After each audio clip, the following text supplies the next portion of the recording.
Ministro Moraes comete o pior erro da sua vida e a direita comemora, porque agora não tem mais volta. Nós vamos mostrar aqui: o Moraes tentou dobrar a aposta, mas errou feio, e isso vai beneficiar a oposição a esse desgoverno que temos em Brasília. Nós vamos mostrar essa excelente notícia aqui.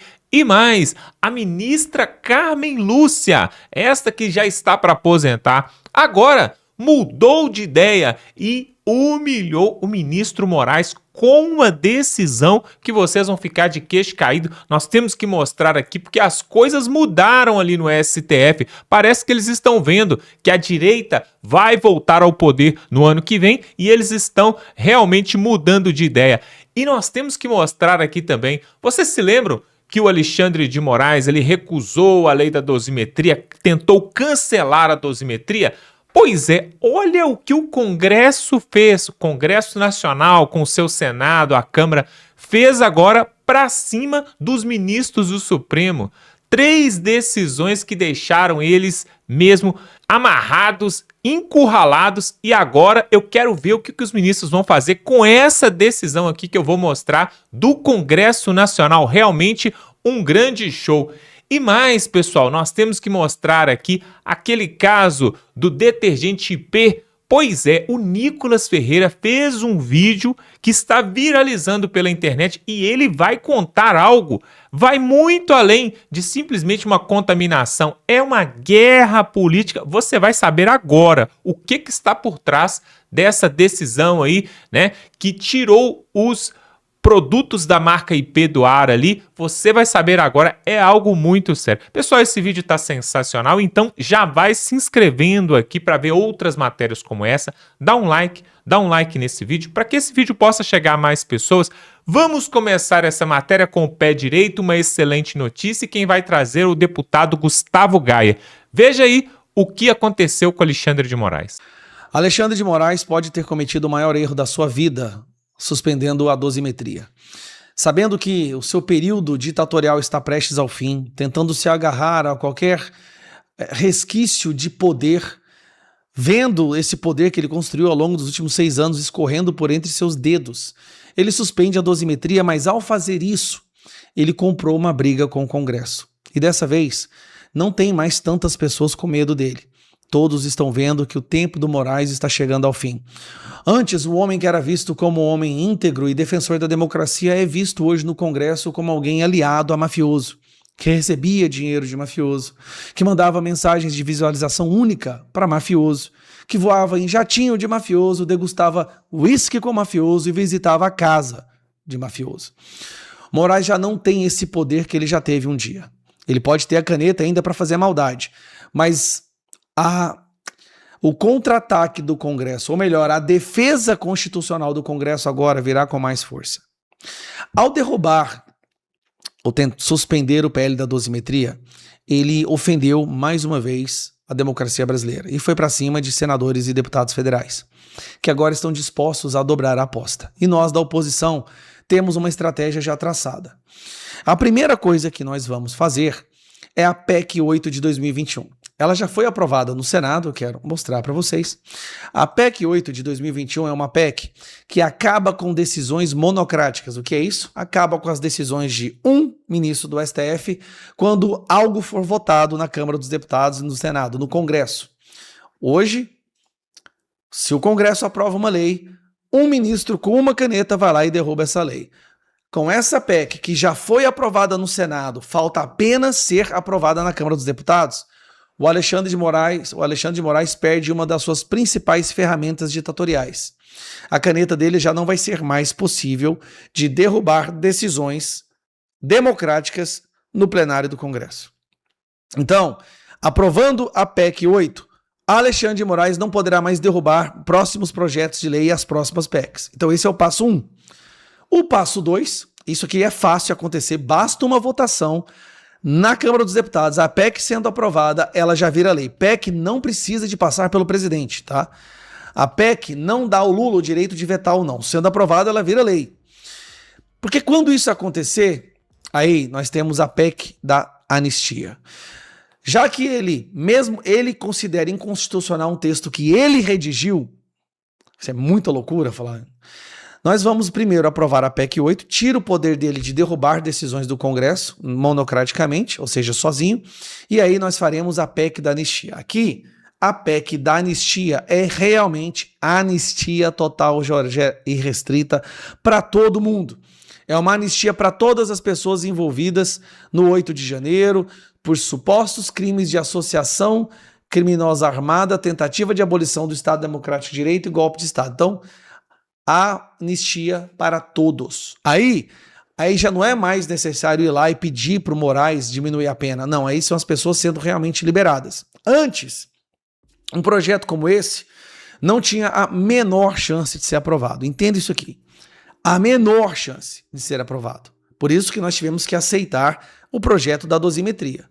Só que ao derrubar a dosimetria, ao suspender um projeto da dosimetria, a lei, Alexandre de Moraes está instigando no próprio Centrão a vontade de reagir, de revidar, acabar com essa humilhação.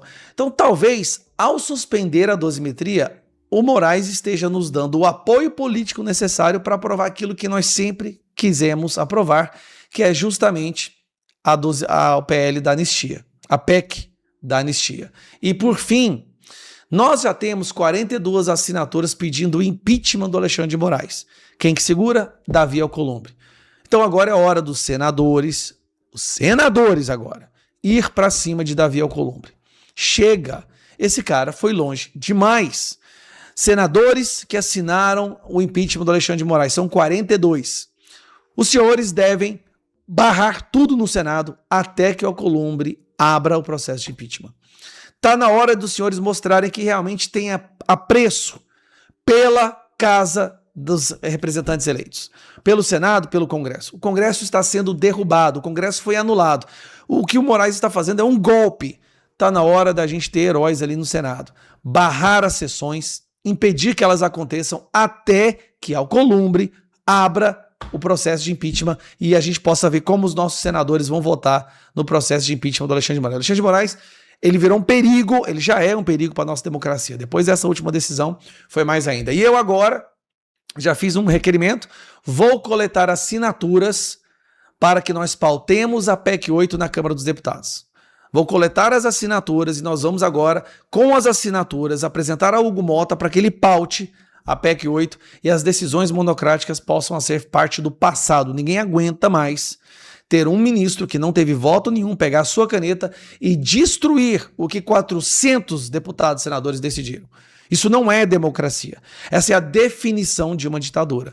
Mas nós agora, com essas estratégias, vamos trabalhar para isso nessa semana e à medida que for tendo novas informações, a gente vai compartilhando aqui. Pois é, agora nós temos que mostrar também que a ministra Carmen Lúcia, né, a única mulher ali do Supremo que está para se aposentar, mas antes de sair, ela quer colocar ali os pingos nos is, como se diz, né? E olha o que ela fez, uma decisão que humilhou, tirou do trono o iluministro Alexandre de Moraes e realmente deixando o povo brasileiro um pouco mais confortado. Olha só, o Deltan Dallagnol, aquele promotor lá da Lava Jato, vai mostrar para nós aqui a última decisão da Carmen Lúcia que o Moraes ficou pé da vida. Confira. Toma essa, Moraes, pra gente começar bem o nosso dia e a nossa semana. Carmen Lúcia humilhou o Moraes em caso do TSE. Isso é inacreditável, porque a ministra Carmen Lúcia, presidente do TSE até quarta-feira agora, quando ela vai ser substituída por Nunes Marques, simplesmente cancelou, derrubou, anulou uma multa de 600 mil reais, R$500 mil que o Moraes tinha aplicado contra uma dona de um perfil no X. Por quê? Gravíssimo, hein? Uma postagem que teve 61 visualizações. É pra isso que tem TSE? Eu vou te mostrar agora tudo o que aconteceu, porque a humilhação no Moraes ela foi tripla e como que isso é um sinal de que os ventos podem estar mudando de vez. Lê comigo aqui essa reportagem aqui da Folha de São Paulo. Vou direto pro texto dela aqui que traz a notícia. A presidente do TSE, Carmen Lúcia, cancelou a aplicação de uma multa que poderia chegar a 600 mil e que tinha sido determinada por quem? Por quem? Ministro Alexandre de Moraes. Contra a dona de um perfil no X, antigo Twitter, por publicação de desinformação. Segundo a ministra, a cobrança era indevida. A multa tinha sido aplicada em junho de 2023 e foi afastada pela ministra em decisão publicada em junho de 2025, depois da solicitação dessa usuária, a Rita de Cássia Serrão. Deixa eu resumir esse caso aqui para vocês. Em novembro de 22, em plena onda de contestação do resultado das eleições, Moraes suspendeu o perfil da Rita de Cássia Serrão e de outros usuários. Aí, em janeiro de 23, ele determinou a reativação dos perfis, mas instituiu uma multa diária de 20 mil em caso de reiteração. Só que, presta atenção, ele não notificou a Rita dessa multa.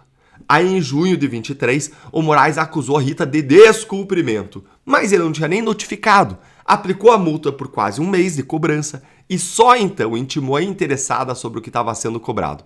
E aí veio a surpresa, gente. Surpresa para nós, porque o Brasil agora voltou a mudar um pouco agora para melhor. E em junho de 25, Carmen Lúcia, já presidente do TSE, recebeu o pedido da Rita e derrubou a multa. E tem mais. A infame Assessoria Especial de Enfrentamento à Desinformação do TSE, aquela polícia do Moraes própria dentro do TSE, reanalisou as publicações da Rita a partir da data em que se iniciava a cobrança e olha só, concluiu que nem desinformação tinha. Olha o que essa AED, essa Assessoria Especial de Enfrentamento à Desinformação, ela escreveu aqui sobre as postagens da Rita. Não foram identificados conteúdos desinformativos com franca apologia a atos antidemocráticos. E qual que foi o crime hediondo da Rita para ela tomar uma multa de 600 mil, hein? Ó, gente, foi esse post aqui, ó, que teve coisa aí de 61 visualizações e ela dizia isso aqui, ó. A mais pura verdade, o que nos deixa a certeza de que eles não venceram a eleição, mas sim tomaram o poder. Gente, 61 visualizações, uma opinião política expressa por uma cidadã comum em uma rede social, 600 mil em multa. É ou não é lançar gelo, uma neve, uma tempestade sobre a liberdade de expressão? E sem notificação prévia, hein? Aplicada num caso em que o próprio TSE depois reconheceu que não tinha desinformação coisa nenhuma. A ministra Carmen Lúcia, ela detonou Moraes quando o caso chegou na mão dela. Olha isso aqui, ó. Ausente de intimação da decisão que determinou a aplicação da multa em caso de reiteração de conteúdo já bloqueado nos autos e não identificadas publicações contendo desinformação ou apologia a atos atentatórios à justiça eleitoral e ao Estado Democrático de Direito, indevida à cobrança da multa fixada na decisão. A Folha, ela ainda relembra que em dezembro de 2023, muitos outros casos como o de Rita estavam acontecendo em silêncio. Multas aplicadas sem notificação, processos sob sigilo, dados agregados que o TSE simplesmente não divulgava para ninguém, mantinha no escondidinho, no sigilo. Vocês lembram do relatório do Comitê do Congresso dos Estados Unidos sobre a censura de Moraes? Na época, a gente descobriu que havia pelo menos 25 processos sigilosos do TSE. Cada um deles pode ter centenas de pessoas como alvo. Desses 25, só 3 processos são públicos até hoje. Quantas Ritas e Cássio ainda existem por aí multadas em R$500 mil, no que for, sem nem saber direito do que estão sendo cobradas? Quantas decisões dessa natureza estão guardadas em sigilo, a 7 chaves? Parece porão de ditadura, gente. Esperando uma decisão que venha de um ministro, como a Carmen Lúcia, ou de um próximo presidente do TSE, ou uma reportagem da imprensa, ter a coragem de chegar e dizer isso é indevido, é ilegal, é abusivo, esperando o ministro Luiz Fux restabelecer a verdade. É para acabar com essas violações a direitos fundamentais dos cidadãos brasileiros, como a liberdade de expressão, que eu todo dia exponho esses abusos há anos. Pois é, e agora nós temos uma outra matéria também muito importante, porque depois que o Alexandre de Moraes tomou aquela decisão contrária à lei da dosimetria, juntamente com o Lula, é claro, porque eles não querem afrouxar para ninguém. Olha só o que o Congresso Nacional acabou de aprontar para cima dos ministros do Supremo. Pois é, pessoal, o Congresso, que é o terceiro poder ali, ele também tem muita força. Não é só o judiciário, não. Olha só o que eles aprontaram aí, uma grande reviravolta. Quem vai trazer para nós é o André Marcília. Confira aí e veja se realmente nós ainda temos esperança nesse país. Confira. Depois do Moraes impedir que a lei da dosimetria fosse aplicada aos réus do dia 8, a oposição articula dentro do Congresso um combo de medidas para que faça-se uma contraofensiva ao Moraes e ao STF. Quem traz essas informações é o site Poder 360 e seriam 3 propostas. A primeira proposta seria uma PEC que impedisse que decisões monocráticas de ministros do STF suspendessem leis como, por exemplo, a da dosimetria. Esse é um ponto que a gente precisa aqui pensar melhor, porque veja só, essa proposta já existe, já está dentro do Congresso e ela precisa conter o drible que o Moraes deu nesse PL da dosimetria, porque ele não suspendeu a lei, ele suspendeu o benefício decorrente da aplicação da lei. Então, se essa PEC não entender o drible que o Moraes deu, ela não vai acabar servindo para nada. Esse é o primeiro ponto. O segundo ponto seria uma PEC com anistia geral, ampla e restrita. Bom, isso a oposição está costurando como PEC e não como projeto de lei, porque a PEC não precisa de sanção presidencial, e sim o projeto de lei apenas. Isso seria uma forma de driblar a necessária sanção do Lula, seria uma forma de driblar a possível interferência do governo nessa PEC da anistia. O problema aqui é que uma anistia geral, ampla e restrita também perdoaria os ministros do STF. E não adianta só driblar o Lula, teria que driblar também os ministros, porque os ministros já disseram que é inconstitucional na visão deles a anistia. Embora seja um absurdo, a anistia está dentro da Constituição, como é que pode ser inconstitucional? E a terceira proposta que eles estão pensando em fazer seria pressionar o Alcolumbre para que o Alcolumbre tire da gaveta algum dos pedidos de impeachment que lá estão contra o ministro Moraes. Isso seria bastante interessante porque mostraria a todos nós de que lado afinal o Alcolumbre está. Ele tem dado sinais de que quer desembarcar do governo Lula, porque o governo Lula está caindo que nem um Titanic à beira de afundar. Mas ele vai ter de se posicionar se houver essa pressão. Vamos ver, vai ser interessante ver se o Alcolumbre está do lado de lá ou do lado de cá. Onde que afinal está o Alcolumbre, se é que ele está em algum lugar que não seja o seu próprio interesse. Enfim, seja como for esse combo de medidas dessas três propostas, né? Aqui eu acredito ter mais chance de seguir adiante é a PEC das decisões monocráticas, porque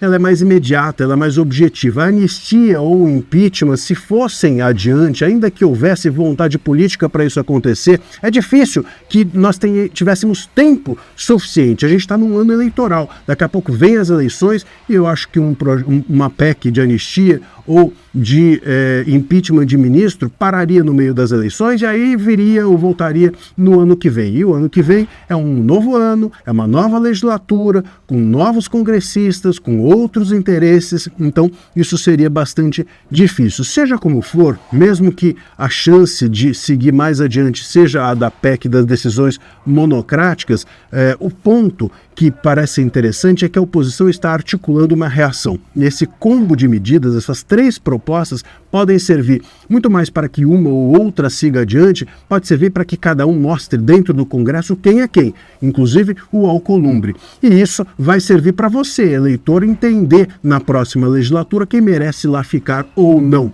E também pode servir esse combo de medidas para pressionar o STF e fazer com que ele recue pelo menos um pouco, e isso pode também acontecer. Se o Congresso tiver força e tiver o apoio do Alcolumbre, sobretudo, o Mota esquece, mas pelo menos o apoio do Alcolumbre, talvez o Congresso tenha força suficiente para que, com essas 3 propostas, pressione o STF a recuar um pouco e entregar algum benefício para esses réus do dia 8 que estão presos e que parece que o STF quer mesmo que lá fiquem pelo menos até que o ano eleitoral acabe. Como eu já mencionei aqui no canal, a proposta parece ser essa do STF, impedir que a libertação desses réus do dia 8 sirva durante esse ano eleitoral como um palanque, vamos dizer assim, para a direita, que haja um aproveitamento eleitoral. Uma crueldade imensa do STF, mas parece que essa é a estratégia. Enfim, vamos aguardar e observar esses passos e esses caminhos da oposição, porque se eles não forem efetivos para resultar em um recuo do STF, pode ser, no mínimo, efetivo para que você veja quem é quem dentro do Congresso, dentro do Senado e module com isso melhor o seu voto. Deixa aqui o seu comentário se você acredita que essa legislatura do Congresso ainda é capaz de fazer alguma coisa, de reagir, confrontar-se com o STF, ou se você acha que isso só mesmo no ano que vem. Deixa o seu comentário.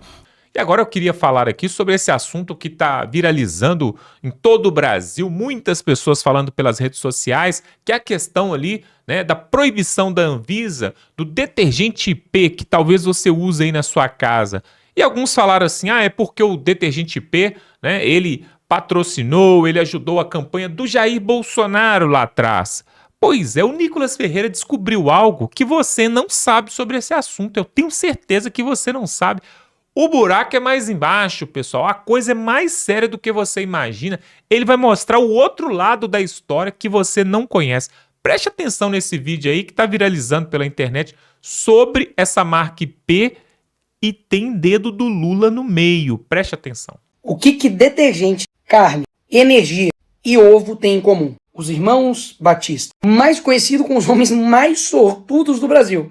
Dá só uma olhada nisso. A marca mais famosa de detergente no Brasil, que é a IP, que na época da campanha os donos doaram mais de R$1,5 milhão para a campanha do Bolsonaro, seus produtos agora foram suspensos pela Anvisa. Tá, mas isso aí todo mundo já sabe. O que você não sabe, que a principal concorrente da IP é a Minuano.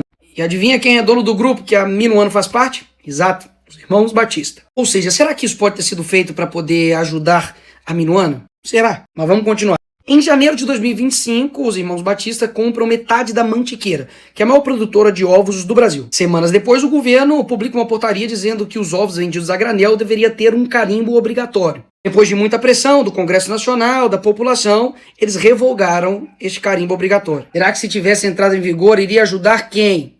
Quem logo comprou metade da maior produtora de ovos do Brasil?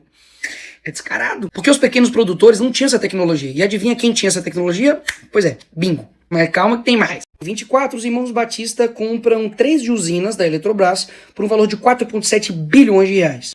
3 dias depois, o governo Lula ele publica uma medida provisória para poder passar a dívida dessas usinas para onde? Adivinha? Sim, para sua conta de luz. Uma dívida de 10 bilhões de reais. Eu te pergunto, quem ganhou com isso? Exato, os irmãos Batista. Quem perdeu? Foi você. E quem tá falando não sou eu, tá? Pode pesquisar aí, é a Globo.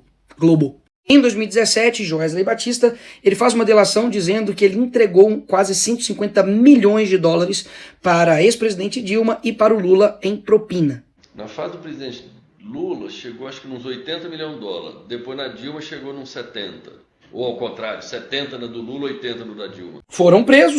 Depois foram soltos, como sempre no Brasil, né? O tempo passa e em 2022 os irmãos Batista contratam o Zanin, que tinha sido o advogado do Lula para poder livrar eles dessa multa bilionária da JBS. Um ano depois, o Zanin, que era ex-advogado do Lula e que era também advogado do Joesley Batista, acaba se tornando ministro do STF indicado pelo Lula. Daí o ministro Zanin, corretamente, toma a posição de se declarar impedido de relatar qualquer tipo de caso envolvendo Joesley Batista e JBS. Afinal de contas, ele foi advogado deles no passado. Mas calma, que no Brasil sempre tem o seu jeitinho. No final desse mesmo ano, vem um outro juiz e suspende a multa deles de 10 bilhões de reais. E sim, esse juiz se chama Dias Toffoli, indicado pelo Lula. É uma sorte muito grande. Os homens sortudos. Porque toda vez que um setor da economia entra no radar deles, sempre aparece uma portaria, uma decisão que lhes favorece, travando a pequena concorrência e abrindo caminho para o grandioso império deles. Eu poderia, como deputado, acionar o PGR, o Ministério Público, mas,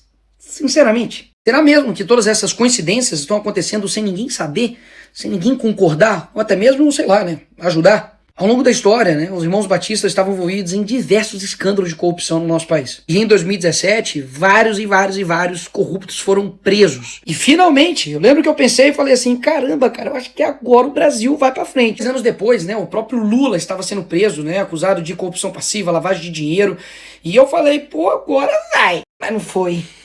Não foi. E hoje, o que a gente sente é que o crime aqui no Brasil, de fato, compensa, né? Não tem nenhum corrupto da Lava Jato mais preso, o Lula tá solto, os irmãos Batista operando como se nada tivesse acontecido. Temos agora um caso envolvendo políticos, autoridades, esposa de ministro com contrato de 129 milhões com o banco que tá envolvido até o talo em escândalo. Sério, cara, isso pra mim aqui é inacreditável como não é falado todos os dias, porque isso aqui é o maior escândalo da história do Brasil. Mas a esposa de quem, né? Do dono do Brasil, então não vai dar nada. A galera fica pianinho, tá tudo certo. Agora, se fosse a minha esposa, se fosse a Michele Bolsonaro, meu irmão, aqui, ó, tal na gente, lá, pá. Uma delação aí que tá prestes a acontecer, mas no fim das contas, daqui a pouco, sentimento aqui, ó, vai acabar em pizza. A pergunta sempre que fica, né? E aí, Nicolas, o que a gente vai fazer? Sinceramente, não é novidade pra ninguém que as instituições do Brasil, elas estão viciadas, né? Dominadas por pessoas que não colocam o Brasil em primeiro lugar. Isso aí é fato. Mas sendo bem sincero, quem é que fica conformado com tudo isso? Não é o brasileiro? Então assim, eles só conseguem fazer aquilo que eles fazem exatamente porque tem gente que se acomodou e largou mão. A gente precisa fazer uma limpeza ética no nosso país. E esse ano é importantíssimo exatamente porque tem eleições. Até mesmo porque as pessoas que estão lá, tirando os ministros do STF, né, só estão lá por votos do brasileiro. Então se tem alguém que tem que tomar uma decisão diferente da que está tomando, é exatamente você. Porque na boa, não falta dinheiro aqui no nosso país, não. Olha o tanto de dinheiro que esses caras movimentam, bicho. O que falta é vergonha na cara, é caráter. Mas isso não depende só de uma pessoa e nem mesmo somente, digamos, do Congresso. Depende, obviamente, de você, que vai colocar novas pessoas lá, né, que tem caráter, que tem firmeza, que tem princípios e valores, mas principalmente você olhando pra você e fazendo uma mudança. Caso contrário, meu amigo, você vai estar sempre terceirizando a solução do Brasil para uma outra pessoa. Eu sei que é clichê, mas pra gente ter um Brasil diferente, a gente precisa de brasileiros diferentes. Você entender isso, amigo, vai vir JBS, vai vir Massa, vai vir a caramba 4 e nada vai mudar. Pois é, pessoal, o Brasil é um circo, né? Cada dia uma coisa diferente. Quem poderia imaginar, né, que aí dentro da sua casa, os produtos que você usa, um detergente IP, um chinelo Havaiana, né, um perfume da marca Natura e outros mais, tem a ver, está ligado diretamente com a política. E quando a gente fala aqui que a política é muito importante para o povo brasileiro e o povo deveria se importar mais com a política, é porque tudo está ligado. Até a religião está ligado. Hoje no Brasil, muitas igrejas só estão abertas por causa da direita, do conservadorismo. Hoje, os alimentos que chegam na sua casa, a vacina, vocês lembram que teve a vacina? Pois é, politicagem geral. Tudo que acontece no meio da sociedade, economia, lazer, esporte, segurança pública, religião, tudo envolve a política, pessoal. Nós temos que conscientizar isso e é por isso que esse ano é um ano de uma virada de página. Olha só, hoje vai acontecer ali no TSE, né, já está acontecendo ali a posse do Cássio Nunes e do André Mendonça como novos presidentes dirigentes do TSE. E o que isso muda? Muda muito, porque agora os iluministros que antes estavam com a faca, o queijo, a mortadela na mão, agora eles vão ter que prestar continência para o próprio Cássio Nunes. E mais, hein? Acabou de sair um sorteio ali no STF e a relatoria da revisão das penas dos presos do 8 de janeiro caiu no colo do Cássio Nunes, pessoal. Eles não imaginavam que isso poderia acontecer, eles nunca imaginavam que isso poderia acontecer. E tem jurista até mesmo colocando em xeque que o Cássio Nunes pode, se ele quiser, com uma canetada, aliviar até mesmo a pena de Jair Bolsonaro. Aí não precisa nem de dosimetria.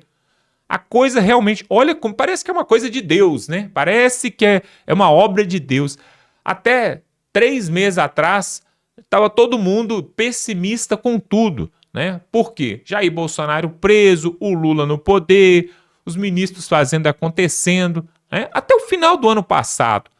Só que agora o jogo virou, nós estamos vendo aí as pesquisas mostrando o Flávio Bolsonaro com grandes chances de aposentar o Lula e o PT para sempre nesse país. Nós estamos vendo aí o próximo presidente que será, se Deus assim quiser e permitir, Flávio Bolsonaro. Esse presidente poderá indicar até 5 novos ministros. Nós já falamos sobre isso aqui, o detalhe de cada um desses ministros. Tem ministros aposentando, tem outros que vão entrar aí de forma, que vão ter que sair de forma compulsória, tem aquele indicado do Lula que até hoje não foi, e tem os impeachmentados que virão, porque o Davi Alcolumbre já está sinalizando um acordo com a direita para poder colocar em pauta pedidos de impeachment e, em troca, continuar na presidência do Senado Federal. Então, pessoal, o jogo virou.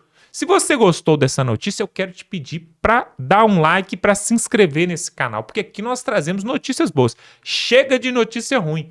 Então, hoje nós estamos mostrando aqui que os ministros do Supremo já passou a vez deles mandarem e desmandar. Agora chegou a hora em que a Constituição, a Real Constituição Brasileira, vai voltar a ser respeitada nesse país pelos 3 poderes. E isso vai passar por essa nova eleição que vamos ter agora, vai passar pela renovação do Senado Federal em 2/3 e vai passar também com uma faxina geral no Supremo Tribunal, porque é inevitável.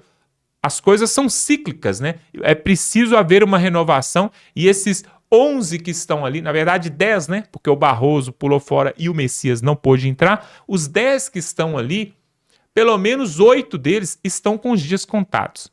Olha só, se você gostou dessa matéria, compartilhe esse vídeo no grupo do WhatsApp, no grupo da família, porque aí nós vamos mostrar para todo o Brasil que ainda há esperança, tá bom? Nós vamos ficando por aqui e até a próxima.